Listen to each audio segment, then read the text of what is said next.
Arrivé à l'Assemblée législative du Cameroun oriental en 1970, à l'âge de 30 ans, Kava Yegué Djibril fait figure de meuble à la Chambre basse du Parlement, dont il préside par ailleurs depuis le mois de mars 1992, sans discontinuer, soit un total au perchoir de cette institution de 31 ans. Cumulé aux 22 précédentes années passées de sa présence dans cette chambre, le natif de Mada, arrondissement de Tokombéré, département du Mewo-Sava, dans la région de l'extrême nord, comptabilise 53 ans de présence au Parlement à lui tout seul. À 83 ans, il a rempilé en mars dernier pour continuer à traîner au plus haut siège de la Chambre basse, pour dire le moins. À presque 90 ans, Marcel Nyat-Ndjifendi comptabilise 9 ans, 11 mois et 11 jours à la tête du Sénat, la Chambre haute du Parlement. Un poste qui fait de lui la deuxième personnalité du pays, habilité à organiser les élections en cas de vacance du pouvoir constaté à la tête de l'État. Sénateur nommé depuis la première législature de cette Chambre, le siège de président de cette institution a tout l'air d'avoir été taillé à sa mesure,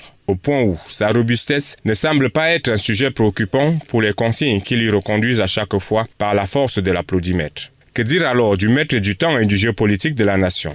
Arrivé aux affaires par la haute administration en 1962 et à 90 ans révolus, Paul Biya, le métronome du Cameroun, décide résolument d'installer le Cameroun entre les mains de sa tranche générationnelle. Un état des choses qui s'accentue ces 5 dernières années, qui malgré les échéances électorales, la carte politique, par la traditionnelle redistribution des postes au prorata des résultats des urnes, reste inchangée. Et chaque rumeur sur un gouvernement en gestation suffit à plonger le pays dans un immobilisme qui fait suite à l'incertitude des détenants du pouvoir quant à leur avenir au sein de celui-ci.